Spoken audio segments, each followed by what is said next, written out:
इन्होंने अपने प्रधानमंत्री बनाए और खुद रिमोट लेके कांग्रेस बैठी रही, लेकिन क्यों वो बिल पास नहीं हुए जो कांग्रेस ने खुद बनाए थे। ये कहते हैं, करते कुछ नहीं है। महिला उत्पीड़न में मध्य प्रदेश नंबर 1, सबसे ज़्यादा हमारी माताएं बहनें जो लापता है, 2 लाख के आसपास संख्या वो मध्य प्रदेश में। चलिए कोई बात नहीं, मुझे नहीं देते मत दीजिए, मेरा जनाधार नहीं है, कोई बात नहीं, लेकिन मेरे और कार्यकर्ताओं का और दावेदारों का जनाधार नहीं है, ये कहने वाले ऊपर बैठे हुए कोई नहीं होते। हमारे देश ने महिला आरक्षण पर सियासत का लंबा दौर देखा है। लोकसभा और राज्यों की विधानसभाओं में 1/3 यानी 33% महिला आरक्षण देने वाला महिला शक्ति वंदन अधिनियम संसद से पारित हो चुका है। मंजूरी इस कानून को मिल गई है, लेकिन इसे लागू होने में विलंब है क्योंकि इसके लिए नई जनगणना और परिसीमन का इंतजार करना होगा। लेकिन इससे पहले विधानसभा चुनाव के लिए हुए टिकट वितरण से समझा जा सकता है कि राजनीतिक दल महिलाओं को राजनीतिक तौर पर आगे बढ़ाने में कितनी दिलचस्पी ले रहे हैं। 230 विधानसभा वाले मध्य प्रदेश में महाकौशल और विंध्य की 68 विधानसभा की सीटें हैं, लेकिन जब यहाँ देखा जाता है तो 68 में से कांग्रेस और बीजेपी यानी दोनों मुख्य दलों ने सिर्फ 9 महिला प्रत्याशियों को चुनाव मैदान में उतारा है।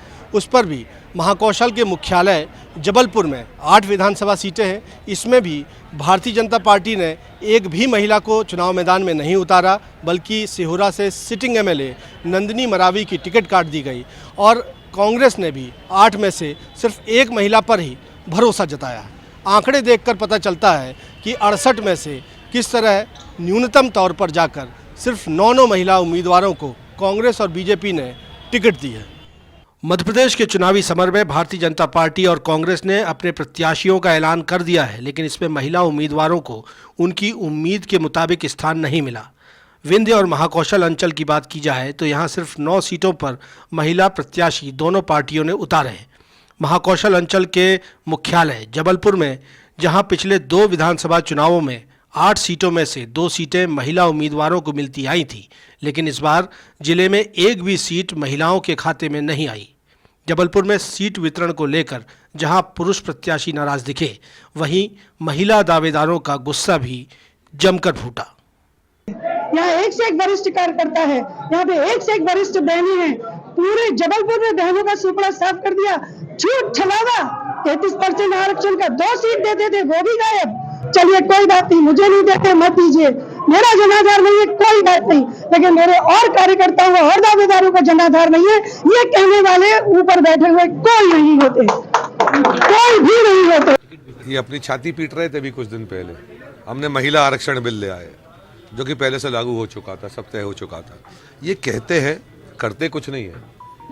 महिला उत्पीड़न में मध्य प्रदेश नंबर 1, सबसे ज़्यादा हमारी माताएं बहनें जो लापता है, 2 लाख के आसपास संख्या वो मध्य प्रदेश में। बेटियों के ऊपर हमारी सबसे ज़्यादा बलात्कार मध्य प्रदेश में। इनसे कहाँ महिलाओं के सम्मान की उम्मीद रखते हैं। ये तो कहते कुछ और है, करते कुछ और है। यदि महिलाओं की बात की जाए तो बरसों से विधेयक पड़ा हुआ था, तब भी इनकी सरकार थी। इन्होंने अपने प्रधानमंत्री बनाए और खुद रिमोट लेके कांग्रेस बैठी रही, लेकिन क्यों वो बिल पास नहीं हुए जो कांग्रेस ने खुद बनाए थे। इनके छोड़े हुए काम माननीय मोदी जी कर रहे हैं। आज की डेट में महिला विधेयक पारित हुआ है दोनों सदन से और पूर्ण बहुमत से हुआ है। अब जब महिलाओं की बारी आई तो ये सिर्फ एक स्टेट में बयान दे रहे हैं, हिंदुस्तान की महिलाओं की बात कौन करेगा। अब स्टेट की बात कर रहे हैं तो मध्य प्रदेश ने हमारे 28 सीटें दी हैं महिलाओं को, और ये आकलन किसी ग्राफ से कम नहीं है। तो महिलाओं का जहाँ सम्मान की बात है तो मध्य प्रदेश सरकार भी उसी तरह का सम्मान कर रही है जिस तरह से मातृशक्ति का सम्मान होता है। जबलपुर जिले में 2013 और 2018 के विधानसभा चुनाव में ग्रामीण क्षेत्र के बरगी और सिहोरा सीट पर भाजपा महिला उम्मीदवार को मैदान में उतारती आई है। 2023 के विधानसभा चुनाव में पार्टी ने बदलाव किया और बरगी से प्रतिभा सिंह के बेटे नीरज सिंह को टिकट दिया। वहीं सिहोरा में मौजूदा विधायक नंदिनी मरावी का पार्टी ने टिकट काटकर युवा चेहरे जिला पंचायत के अध्यक्ष संतोष बड़कड़े को मौका दिया है। महाकौशल में कुल 38 विधानसभा की सीटें हैं।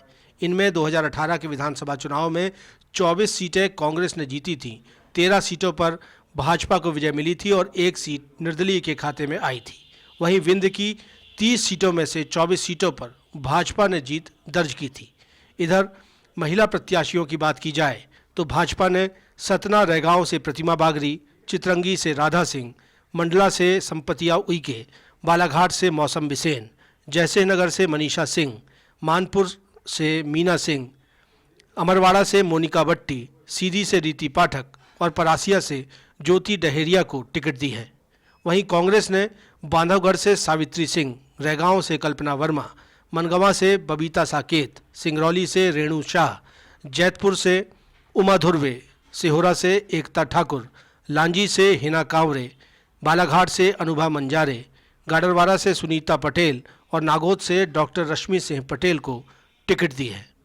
तो इस तरह से देखें तो 38 विधानसभा सीटों वाले मध्य प्रदेश के महाकौशल अंचल से भारतीय जनता पार्टी और कांग्रेस ने सिर्फ 4 महिला उम्मीदवारों को टिकट दी है और विंध्य से जहां 30 विधानसभा की सीटें आती हैं वहां से सिर्फ 5 महिला उम्मीदवारों को चुनाव मैदान में उतारा गया है। यानी 68 विधानसभा सीटों वाले महाकौशल विंध्य अंचल को मिला लिया जाए तो 68 में से सिर्फ 9 महिला उम्मीदवारों को कांग्रेस और बीजेपी ने चुनाव मैदान में उतारा है। ये प्रतिशत तकरीबन 13% का होता है और सियासत 33% महिला आरक्षण पर होती है। यानी चुनाव जब आता है तब इससे समझा जा सकता है कि राजनीतिक दल कितना तवज्जो महिला उम्मीदवारों पर भरोसा जताने में दिखा रहे हैं। हालांकि जब 33% महिला आरक्षण होगा तब राजनीतिक दलों की ये बाध्यता ज़रूर होगी कि 1/3 टिकट जो है वो महिलाओं को दें, लेकिन अभी ये आंकड़े बताते हैं कि राजनीतिक दलों की फ़िलहाल मंशा क्या है, वो महिलाओं को आगे बढ़ाने में बगैर किसी कानून के भी क्या राय अपनी वो रखते हैं और कितनी दिलचस्पी महिला आरक्षण को बढ़ाने में दिखाते हैं। आप क्या राय रखते हैं हमें इस वीडियो पर कमेंट करके ज़रूर बताएं। हमारे चैनल IBC 24 महाकौशल को सब्सक्राइब ज़रूर करें। कैमरामैन सतीश सराठे के साथ विजेंद्र पांडे, IBC 24